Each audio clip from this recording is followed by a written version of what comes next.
Bonjour à tous, bienvenue sur iSmile Labs TV. J'ai le plaisir d'accueillir aujourd'hui Vincent Grillon, directeur d'études stratégiques chez ASMA et aussi spécialiste de la Chine, analyste senior spécialiste de la Chine. Donc j'aimerais lui poser quelques questions sur l'actualité des tensions en lien avec la Chine. Est-ce que l'élection aux États-Unis de Joe Biden a exacerbé les tensions entre Washington et Pékin? Bonjour Madeleine. Alors, je pense qu'on pourrait prendre comme base de départ la date du 18 mars dernier. Ce jour-là, à Anchorage, en Alaska, a eu lieu la première grande réunion au niveau des ministres des Affaires étrangères chinois et américains. Réunion qui était finalement la première prise de contact de l'administration Biden avec la partie chinoise. Et c'est une réunion qui, on peut dire, est partie sur les chapeaux de roue, puisque en présence des journalistes, ce qui ne se fait normalement jamais, le secrétaire d'État américain, Anthony Blinken, a d'emblée mis sur la table les dossiers qui fâchent, en disant que l'administration américaine aurait à cœur de suivre les dossiers du Xinjiang, de Hong Kong, de Taïwan et également les cyberattaques menées contre Washington. Alors, cette manifestation, cette réunion tendue suivait de peu un déplacement d'Anthony Blinken et de Lloyd Austin, le nouveau secrétaire d'État à la Défense, à Tokyo et à Séoul. Donc, deux déplacements qui ne sont pas anodins en la circonstance. Alors, ça montre quoi? Ça montre que l'administration Biden veut bien montrer qu'il n'y aura pas de rupture, en tout cas dans ce domaine précis, avec l'administration précédente, Trump.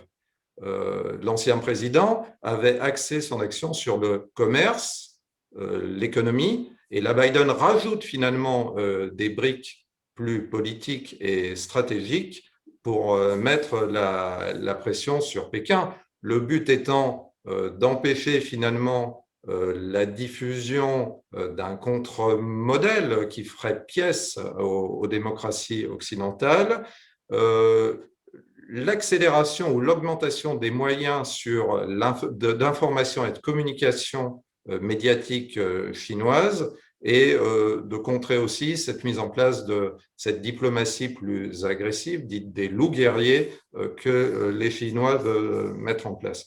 Donc clairement, on entre dans une nouvelle phase de rivalité, tout domaine réuni, du technologique, du commercial, de l'économique et du stratégique. Et quelles sont les implications pour la France, plus précisément?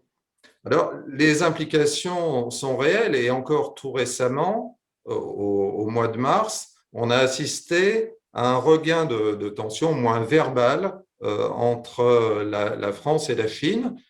J'en veux pour preuve les échanges agressifs qui ont eu lieu à l'encontre d'un chercheur français, Antoine Bondaz, de la Fondation pour la recherche stratégique, qui a été pris à partie dans des termes fort peu diplomatiques, par le site de l'ambassade de Chine à Paris. Ces attaques ad nominem ont été reprises également par des médias importants, des médias d'État chinois. Donc, ça montre quand même une certaine agressivité. C'est allé jusqu'à, on peut dire, un petit incident diplomatique, puisque l'ambassadeur de Chine à Paris, Monsieur Lou Chaillet, a été convoqué le 23 mars dernier au ministère de l'Europe et des Affaires étrangères et où on lui a signifié le mécontentement des institutions françaises vis-à-vis de cette agressivité. Alors, ça ne s'arrête pas là, il y a une dimension plus internationale, puisque la France, depuis quelques années, s'est résolument engagée aux côtés des Américains, y compris dans le format quadrilatéral dialogue, qui réunit l'Inde, les États-Unis, le Japon et l'Australie, et auquel donc s'associent Paris et Londres notamment. Et cela concrètement passe par la mise en place de patrouilles maritimes conjointes, de réunions multipartites où on réfléchit sur le moyen de se positionner dans cette zone, maintenant dans ce cadre défini par Indo-Pacifique, se positionner et faire finalement un acte de présence résolu face à l'émergence chinoise. Donc, là aussi, on peut dire que la France est très présente, mais la France ne doit pas y être seule. Il y a quand même un acteur qui manque là, c'est l'Europe. L'Union européenne doit également montrer sa position. Alors pourquoi? Alors pour évidemment se montrer en acteur d'égal à égal face à l'émergence chinoise et par exemple au déroulement de son plan des routes de la soie, mais aussi pour ne pas apparaître comme un UE godillot vis-à-vis des Américains. Donc l'Europe a vraiment une place à jouer, une position à tenir. Alors, dans ces conditions, quelles sont les perspectives que vous envisagez?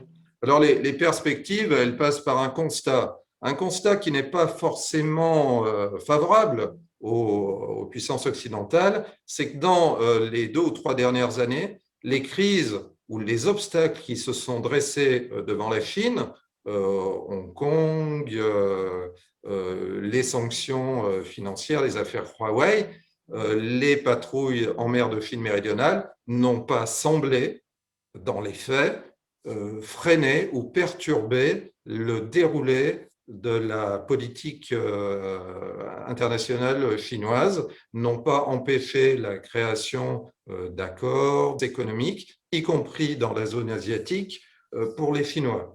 Donc là, il y a un constat à tirer, notamment de la crise et de l'épidémie de Covid-19, où les Chinois ont su retourner la situation, notamment en proposant une diplomatie du masque, bientôt suivie d'une diplomatie du vaccin. Ils ont plusieurs vaccins développés ou en développement et ils ont trouvé une clientèle. On peut penser à la Turquie, au Maroc, au Brésil, etc. Donc, ils tiennent leur rang d'acteurs principaux dans les grandes crises, sans parler en plus de leur rôle au sein des organismes multilatéraux. Alors tout ça, ça peut amener un regain de tension, des incidents, pourquoi pas, au cours des manœuvres ou des patrouilles occidentales en mer de Chine ou dans le détroit de Taïwan, zone ô combien sensible sur laquelle Pékin met la pression. Donc des incidents peuvent arriver entre les divers représentants des forces armées. Un engagement généralisé, c'est quand même peu probable, puisque toutes les économies étant intriquées, imbriquées, cela serait une déflagration. Donc, ça peut quand même amener tout ça, on va faire monter la pression, mais quand même à trouver un schéma, un cadre à une négociation, à de nouvelles négociations, un nouveau type de négociation avec la Chine, rendu indispensable par l'émergence continue qui ne se dément pas de ce pays. Sur le plan économique, pour terminer, nous entrons dans une nouvelle ère, dans une nouvelle révolution technologique où les 2 acteurs principaux ont des armes, que ce soit les États-Unis ou Pékin. Le secteur des hautes technologies est abondé par des budgets extrêmement conséquents. Certes, Washington a encore des avantages, notamment dans des technologies de niche comme les semi-conducteurs, par exemple, les technologies 5G, mais cet écart, comme sur d'autres domaines, est en train de se réduire. Même si Washington peut maîtriser la situation, c'est assurer, par exemple, la priorité dans des échanges avec un grand des semi-conducteurs, qui est le taïwanais TSMC, qui a un contrat d'exclusivité avec Washington, dépossédant ainsi la Chine continentale d'une de ses ressources principales. Mais, encore une fois, l'écart se resserre entre ces 2 acteurs principaux. Et pour terminer sur une note qui nous concerne plus, là encore, il y a un besoin d'Union européenne réel. Alors, en définitive, quelle conclusion pouvons-nous tirer de tout cela, justement?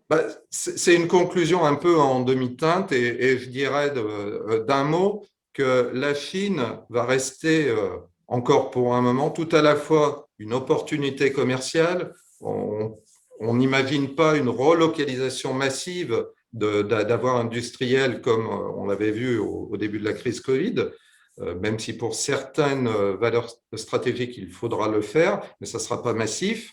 La Chine va rester aussi un concurrent technologique, on l'a vu dans le cadre de cette révolution qui s'ouvre. Et enfin, ça reste aussi une menace sur certains de nos intérêts vitaux et ça nous appelle à la plus grande vigilance et aussi à l'action. Je vous Merci remercie. Vincent, merci à vous. Je vous en prie, à très bientôt.